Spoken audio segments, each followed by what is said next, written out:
Radio City Podcast. Radio City Wrong Story by Radio City RJ Sid.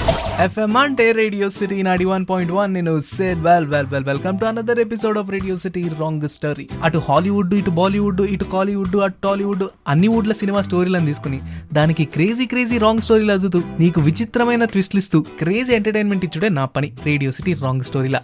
అట్లా ఈ రోజు మనం మాట్లాడుతున్నది దొంగాట గురించి. బండ్లు ఓడలైతే ఆయన ఎప్పుడో చరిత్రలో చెప్పారు కానీ విలన్తోన దోస్తానం చేయాల్సిన దొంగనే హీరో అయిపోయి పట్టు వదలని విక్రమార్కుడు రూపంలో విలన్ కి జింతా జింతా చేస్తే ఎట్లుంటదో అది విక్రమార్కుడు అనమాట. తెరెత్తి స్టోరీ స్టార్ట్ చేద్దాం అనుకున్నా గానీ మన అత్తిలి సతీబాబు చిలిపి కృష్ణుడి చిన్ని వేసాలతోనే దొంగ అయిపోయాడు కాబట్టి నేనెత్తాల్సిన తెర కూడా ఆయన ఎత్తేసిండు అనమాట. ఆల్రెడీ తెరెత్తిన కథని చూపించాల్సి వస్తుంది, అడ్జస్ట్ చేసుకో. ఇక్కడ డిస్క్లైమర్ ఇస్తే, అయ్యా మాస్ మహారాజా రవితేజ ఫ్యాన్స్ దయచేసి నేను ఇప్పుడు చెప్తున్న మాటలు విని అఫెండ్ మాత్రం కావద్దమ్మా. జస్ట్ తమాషా కోసం అట్లా విని డాడీ రోజు పొద్దుగాలు తొందరలేరా లైఫ్ అంతా సెట్ అవుతుంది అన్నప్పుడు ఆ విషయం ఎగ్జామ్కి ఒక రోజు ముందు దాకా ఎంత లైట్ తీసుకుంటావో అంతే లైట్గా ఈ విషయాన్ని కూడా పిచ్చ లైట్గా తీసుకో అంతే. తాను కన్నెర్ర చేస్తే కన్నాలు పడిపోతాయి, కొంటెగా చూస్తే ఏటీఎంలు కంగారు పడిపోతాయి, ఎడమ చేత్తోను తుప్పు పట్టిన బ్లేడ్ పడితేనే జేబులో ఉన్న పర్సులన్నీ జారిపోతుంటాయి అని అనుకుంటాం గానీ పాప మా మాయకుడు ఎక్కడ జనాల దగ్గర డబ్బులు ఎక్కువైపోతే అత్యాశతోనే అనవసరమైన విషయాలు కొనేసుకుంటారు అని చెప్పేసి అక్కడ నుంచి దొంగిలిచ్చి తన దగ్గర సేఫ్ ఉంచుకుంటుంటాడు అంతే. ఎంత దొంగ అయినా కానీ జానీ జిగర్ దోస్త్ ఒకడు ఉండాలి కదా, ఆయన బ్రహ్మానందం క్యారెక్టర్ రూపంలో మన ముందుకు వస్తాడనమాట. వాళ్ళే మస్తుంటది అనుకో. వీళ్ళిద్దరు పరమ మేధావులు తెలుసా. అసలు ఎకనామిక్ క్రైసిస్ లో జాబ్ రిక్వైర్మెంట్ లేని పరిస్థితులలో దాన్ని ఎట్లా క్రియేట్ చేసుకోవాలి, ఎట్లా బిజినెస్ ని స్టార్ట్ చేయాలని ఒక స్ట్రాటజీని తీసుకొస్తారు. మన అత్తిలి సత్యబాబు ఏమో బాబా రూపంలో గల్లీకి తిరిగి ఇందాకనలేదా అత్యాశకోయ అనవసరమైన విషయాలలో చేయబెడతారని చెప్పేసి జనాలు దాన్నే బేస్ గా చేసుకుని అమ్మా నీ ఇంట్లో లచ్చిందేవి గలగల్లాడాల్సింది, నువ్వు ఆ చికెన్ లో ముక్కుందా ఇంటికల్లో చిక్కుందా అని ఆలోచించినావు కానీ ఆ ముక్కు తీర్చాలని ఆలోచించలేదా అని చెప్పేసి ఆ సవాల్లో పడేసి సగం గుండు గీసిన తర్వాత నాకెంత ఇస్తావు అంటే తాను తక్కువ రేటే చెప్తుంది కాబట్టి చిచే అచ్చచ్చే ఆ టైప్ లో వచ్చిరాని మాటల్ని రుద్దేసి తెలుగులో సంస్కృతాన్ని కలిపేసి తిప్పి చేసి వాళ్ళని కన్ఫ్యూజ్ చేసి పక్కకి వెళ్ళిపోతాడు సగం గుండుతోన. ఇక్కడ డిమాండ్ క్రియేట్ అయింది. ఇప్పుడు ఆ మిగతా అరగుండుకి డిమాండ్ ఉంది. ఇది ఆర్టిఫిషియల్ స్కేర్సిటీ. నీకు అర్థమవుతుందా? మిగతా గుండు కోసం తన ఫ్రెండ్ని అరేంజ్ చేసి ఎక్స్ట్రా డిమాండ్ క్రియేట్ చేసి లాభం పొందుతాడు. ఇప్పుడు మన అత్తిలి సత్యబాబునేమో దొంగలు అంటారు, తానేమో జనాల అత్యాశని ఆసరగా తీసుకుని ఐడియా వేసి స్ట్రాటజీ చేసి ఒక క్యాంపెయిన్ రన్ చేసింది అనమాట. ఇక్కడ మోసం చేసిన వాళ్ళు ఎంత తప్పో మోసపోయిన వాళ్ళు కూడా అంతే తప్పు కదా. అది విక్రమ్ అయినా సరే అపరిచితులు ఇచ్చిన వస్తువులు గాని అపరిచితులు చెప్పిన మాటలు గాని వినకండి చెయ్యకండి అని రైల్వే స్టేషన్ల నుంచి ఇంటి దాకా ప్రతి చోట అనౌన్స్మెంట్లు చేస్తున్నా కానీ జనాలు ఇంటే కదా. స్కామ్ 2006 అనుకో, ఇది ఆల్రెడీ చెప్పేసిన. మన అత్తిలి సత్యబాబు మహామేధావి. ఉన్న క్రైసిస్ లో మిగిలిన ఫండ్స్ ని మన లాభం వచ్చేటట్లు ఎట్లా డిస్ట్రిబ్యూట్ చేసుకోవాలో తనతో నేర్చుకోవాలా. ఇప్పుడు మన బ్రహ్మానందం గారికి సమంగా వంచుతారా భయం చెప్తాడు. డబ్బులల్లా 1 కట్ట నీకు, 2 కట్టలు నాకు, 3వ కట్ట నీకు, 4 కట్టలు నాకు, 5వ కట్ట నీకు, 6 కట్టలు నాకు అని ఎగ్జామ్ సూపర్ గా రాసినా గానీ రోల్ నంబర్ రాసుడు మర్చిపోయినంత ఫీలింగ్ వస్తుంది. చెప్పుకునేకి గొప్ప, చేతులనేమో చిప్ప. ఇక ముందుకు చెప్తా ఇంద్రాప్ప. ఇట్లనే హ్యాపీగా తాపీగా నడిచిపోతే వీళ్ళిద్దరు లైఫ్ లో ఒక పెద్ద బంపర్ ఆఫర్ తగులుతుంది. తంతే లంకె బిందెలకి నెత్తి వల కొట్టుకున్నట్టు నెత్తి పొడపకి హాస్పిటల్ ఖర్చు అయితే అయింది కానీ లంకె బిందె దొరికింది కదా.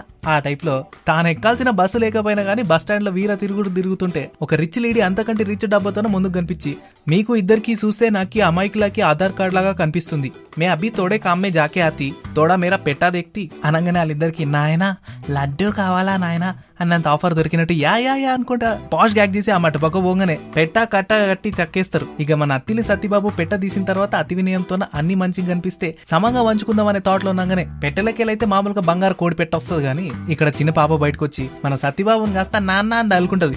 టైటిల్ విక్రమార్కుడు అయినా కానీ నాకు ఇట్లాంటి అక్రమ సంబంధాలు లేవని ఎంత మొత్తుకున్నా ఇంటరా. మూతి మీద పాలమీసాలు ఉన్నప్పుడు ఎవరు దొంగలిచ్చిందంటే ఏమంటాం, తానే అంటాం కదా. అట్లా అయిపోతుంది. అదే టైంకి నానా కష్టాలు పడి హీరోయిన్ని లైన్ లో పెట్టిన తర్వాత వాళ్ళ నాయన ఎట్లయితే వచ్చి చూసే టైంకి మన సత్యబాబు సత్యాన్ని గ్రహించలేని నిర్దోషిలాగా దోషిలాగా నిలబడిపోతాడు. ఇది ఇట్లా కాదురా అబ్బాయి, దీంతో ఏదో పెంటొచ్చేటట్లుందని చెప్పేసి ఆ పిల్లని ఇట్లానే ఇడుచుకోవాలని చెప్పేసి ఆ చిన్ని పాపతోనే అప్పుడైతే పబ్జీలు లేవు కాబట్టి దొంగ పోలీసు ఆడేటోళ్ళు. దొంగ దాక్కోవాలి, పోలీసు పట్టుకోవాలి. అదే లాజిక్ ప్రకారం ఆ పిల్లని తీసుకుపోయి ఆడిన లారీలో పడేస్తాడు. లారీ కదిలే టైంకి ఎక్కడుంటాడో తెలియదు పోలీస్ ఆఫీసర్ వచ్చేసి, మొన్న మీకు పెట్టెలా కనబడ్డ పాప ఏడిదిరా అంటే అమ్మేసిర్రా బిడ్డ, ఇంకొక కొద్దిసేపట్లో ఆ పిల్ల కనపడకపోతే మిమ్మల్ని గుమ్మేస్తా అని 3 సార్లు గన్నుతోన్న దన్న వేల్చే పాటకి వాళ్ళకి సులభ శౌచాలయ గుర్తొచ్చి జర్రుమనూరికి ఆ పిల్లని పట్టుకొచ్చేస్తారు. పిల్లనేమో నాన్నెవరా అంటే నువ్వు అంటది. పెట్టెలో చూస్తే సేమ్ అత్తిలి సత్యబాబు ఫోటో కనిపిస్తుంది జర్ర బొద్దు మీసాలతోన. సత్తిగాడు సింగల్ అనుకుంటే నా లెక్కనే ట్విన్ ఒకడు ఉన్నాడు, వాంతోన పెద్ద పంచాయతీ ఉందని చెప్పేసి తను ఎత్తుకొని పోతాడు. ఈ ప్రాసెస్ లా అసలైన విక్రమార్కుడు కాస్త కంటవాడతాడు. అయినా రాజమౌళి సినిమా గారి తప్ప ఎట్లుంటది తెలుసా, సినిమాకు ఒక కొత్త ఆయుధం కనపడాలబ్బా. ఇక్కడ గేర్ వీలు తాపిగా థియేటర్లో సినిమా చూసేటప్పుడు లేటుగా వచ్చిన వాళ్ళు అడ్డం అందరు తిరుగుతుంటారే సీట్ల ముందర. అట్లా కరెక్ట్ గా ఫైట్ సీక్వెన్స్ ఉన్నప్పుడే మన అత్తిలి సత్యబాబు ఎంట్రీ ఇస్తాడు.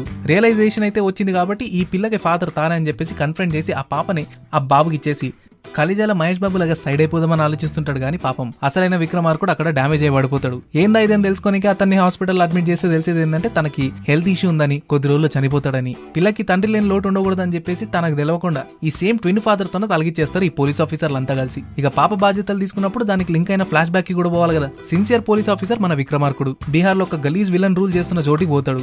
మన ఆయన సిన్సియర్ తిరగబడతాడు, మంచి చేసినంత తానకే చెడైతది. ఆ అటాక్ లో దెబ్బ తగిలిందే ఇది. కలిసి వచ్చే కాలానికి నడిసొచ్చే బాంబర్ది లాగా పిల్ల తండ్రే కాదు ఈ ఫ్లాష్ బ్యాక్ లో ఇంత లొల్లి పెట్టిన విలన్ ని కూడా తాట తీసా అని చెప్పేసి తాను చేసిన తప్పు వీడు చేయకుండా తెలుసా అత్తిబాబు కదా. విక్రమార్కుడేమో సీతమ్మ వాకిట్ల సిరిమల చెట్టులో వెంకటేష్ అయితే మన అత్తిలి సత్యబాబు మహేష్ బాబు లెక్క. ఒకడు దూసుకుని వెళ్తా అంటే ఇంకొకడు చూసుకుని వెళ్తా అంటాడు. సినిమా స్టార్టింగ్ లో ఎట్లయితే స్ట్రాటజీ లేసి జనాల్ని బోడీ కొట్టిస్తుండేనో విలన్ ని కూడా అదే రూపంలో బోడీ కొట్టించి కంటి కింద నిద్ర లేకుండా చేస్తాడు అనుకో. బాజీరావు మస్తానీలో పేష్వా బాజీరావు అన్నట్టు జడ్ పే వార్ కరో తో పడేసే బడే పేడ్ బిగిర్ చాతే అదే ప్లాన్ తీసుకుంటాడు మన అత్తిలి సత్యబాబు. ఇప్పుడు విలన్ గనక అంత స్ట్రెంత్ ఎందుకుంది? తాను చేస్తున్న దందాలు మోసాలు అవన్నీ వాటినే మీడియా ముందు దెబ్బతీస్తే తానేం మాట్లాడుతాడు, పొలిటీషియన్ ఏమైతాడు. ఈ సింపుల్ విషయాన్ని పెట్టుకుని లక్ష్మీ బాంబుకి రాకెట్ గా ఇడిచిపెట్టినట్టు డబుల్ ధమాకా ఇస్తాడు మన అత్తిలి సత్యబాబు. ఇక్కడ డబుల్ ధమాకా అని ఎందుకన్నానంటే రేడియో సిటీ రాంగ్ స్టోరీలో ఇప్పుడు ట్విస్ట్ రావాల్సిన సమయం వచ్చేసింది. యాక్చువల్లీ మన విక్రమార్కుడు చనిపోవడం వాస్తవమే. మన అత్తిలి సత్యబాబుకా బలం లేదు, తెలివి ఉంది. విక్రమార్కుడికి తెలివి ఉంది, అంతకంటే పెద్దగా బలం ఉంది. విలన్ ని విలన్ తమ్ముడిని సావగొట్టాలంటే వీళ్ళిద్దరి కాంబినేషన్ అవసరం. దరువు సినిమాలో రవితేజ్ ఎట్లయితే బై మిస్టేక్ యమలోకానికి పోయి అక్కడ రచ్చలేపి మళ్ళీ కిందికి వస్తాడో ఇంకో రూపంలో, సేమ్ థింగ్ ఇక్కడ అవుతుంది. విక్రమార్కుడు కాస్త తాను చచ్చిపోకుండా ఉండాల్సిన టైంలోనూ చచ్చిపోతాడు యమగండం వల్ల. It's all the mistake of Yamaraja. సరే కంపైల్ చేసి తప్పు తెలుసుకున్నాం కాబట్టి ఎర్రర్ ని రెక్టిఫై చేసేసి I'll give you another life అని చెప్పేసి అత్తిలి సత్యబాబు రూపంలో పంపించేస్తాడు. పాపకి అసలు ఫాదర్ దొరికినట్టే, విలన్ ని సావగొట్టినట్టే, విక్రమార్కుడు రివెంజ్ తీసుకున్నట్టే, మన అత్తిలి సత్యబాబుకు మంచి పోలీస్ జాబ్ దొరికినట్టే, అటు పిమ్మట దొంగే దొరై దునియా నేలంతా కింగ్ అయిపోతాడు. ఇది ఆల్టీ రేడియో సిటీ రాంగ్ స్టోరీ. నీకు నచ్చింది అనుకుంటున్నా. మళ్ళీ రేపు ఇంకొక ఎపిసోడ్ తో నేను ముందరుంటా. అప్పటిదాకా స్టే ట్యూన్డ్ అమ్మా. Radio city podcast. Radio city wrong story by radio city RJ Sid.